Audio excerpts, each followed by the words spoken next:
job and a new house. It's safe to say the real world has gotten a little too real for him.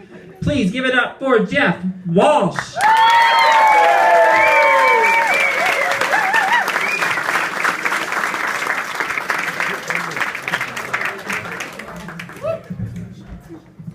Wow. It is bright.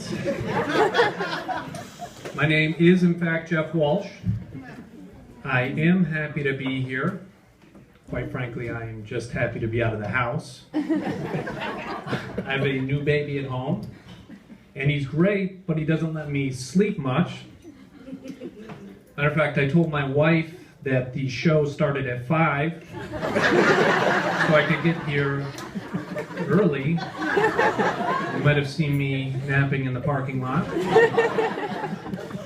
I actually told her that the show's not getting over until midnight, so I could catch another nap on the back end.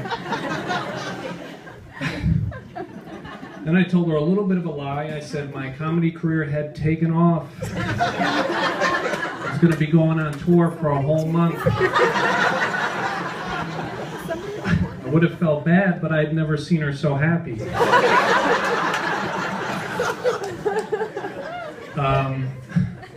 My son was, he had his due date. It was December 31st, but he was actually born on New Year's Day at 12:05 a.m.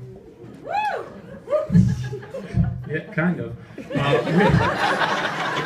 Which means that I missed being able to claim him on my 2014 taxes by 6 minutes.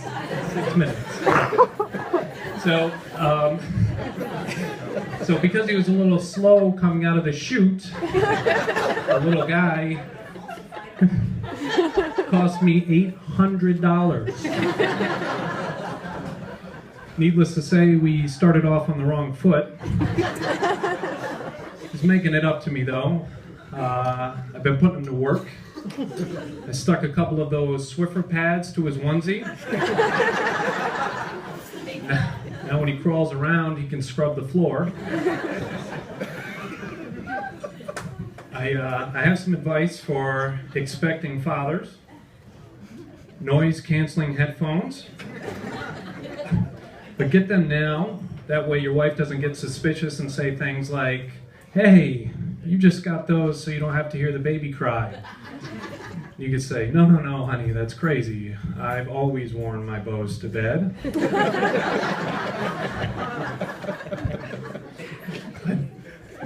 I don't sleep much, but I'm getting a lot better at pretending to sleep. Like when the baby is crying. We have a rule. Sorry, hon.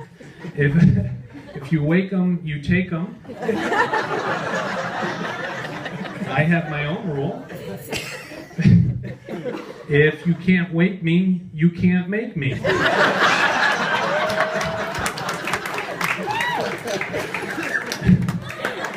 She starts hitting me in the middle of the night. I don't budge. She grabs a shoe, starts whacking me with that. Nothing. It's going to take a little bit more than a shoe to wake me out of my fake slumber. I'm committed. You've got to be. So much so that she brought me to the doctor because she thought I had a problem. When we were there, the doctor said, "Ma'am, I'm going to have to ask you to leave the room. I would like to speak to your husband in private." I said, "Oh my God, this seems serious." When she closed the door, he lifted up his shirt and showed me the scars from when his wife tried to wake him with a fork.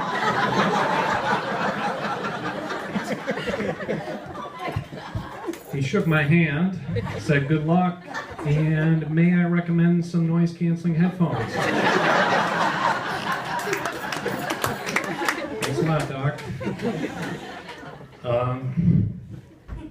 So yeah, I have a baby at home. I also just got a new job and a new house. So we're first-time homeowners, which is awesome, but it's also a lot of pressure and a lot of bills. Bills have a interesting way of crushing just about any dream into submission. So yeah, the pressure gets so bad it gets hard to breathe sometimes. And I was watching TV and they had this pharmaceutical advertisement, the one where the elephant's sitting on the guy's chest. And I immediately perked up. I was like, oh my God, what is this? Elephant on the chest. Yeah, I know that feeling. They got a name for this, huh? COPD? I thought it was just life. I had a proud father moment the other day. My son, he makes a lot of noise, but it's mostly just senseless babble. And we were out for a walk, and the stroller, he was in the stroller, I was pushing him. And then out of nowhere, he points to a dog, and he says, "Doggy." I said, oh my God, he's got a baby genius on her hands. How did he know that was a dog? That didn't last long though. Soon everything was a dog. The hairdryer, doggy. No, buddy, that's not a dog. The mailbox, doggy. No, buddy, that's not a dog either. The crazy wino neighbor, doggy. Buddy, that's just not nice. Sorry, Mrs. Jennings. My son has special laundry detergent. My wife says it's for his sensitive skin. I have sensitive skin. She never got me special laundry detergent.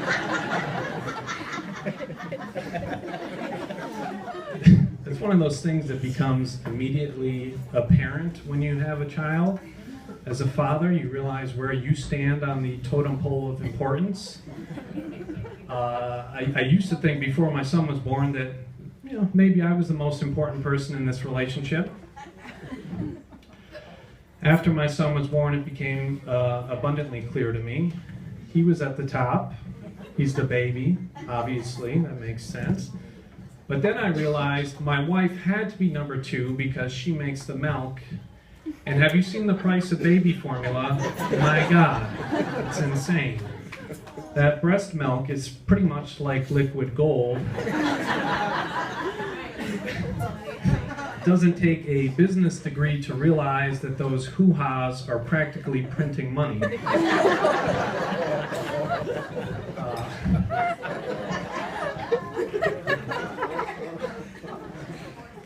Things change when you get married. I found out that meals that come in plastic trays out of the freezer are no longer considered dinners. I also found out that lawn chairs are no longer viable options for indoor furniture. That was a bit of a bummer. And then she says the beer cup holders that I nailed to the wall next to the toilet were all of a sudden taboo. What the heck? I thought I was getting married, not moving to communist Russia. This is crazy.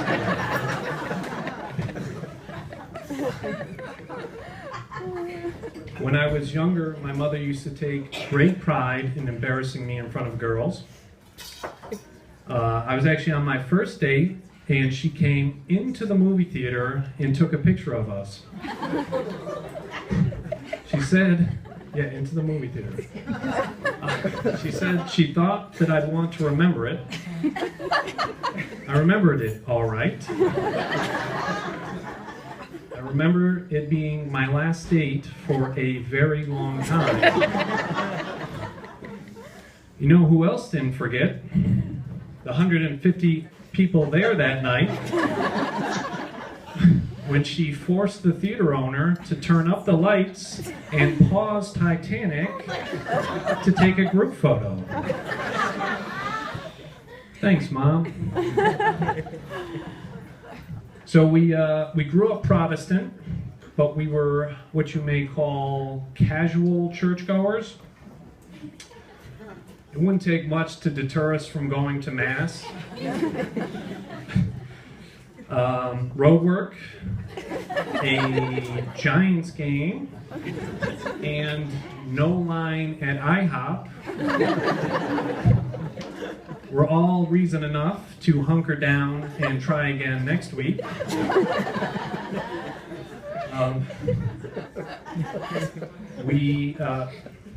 So let me think here. Sometimes we would go to church, and if the parking lot looked full, we'd just say a prayer out front and leave. We call that a church drive-by. It got so bad that I don't think my brother was baptized until he was like 18. There was always a slight chance of rain in the forecast. I guess my mother thought Jesus wouldn't want the baby getting wet on his baptismal day.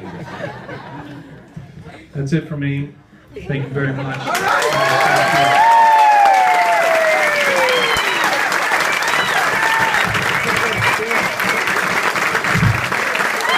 One more time, Jeff Walsh, everybody.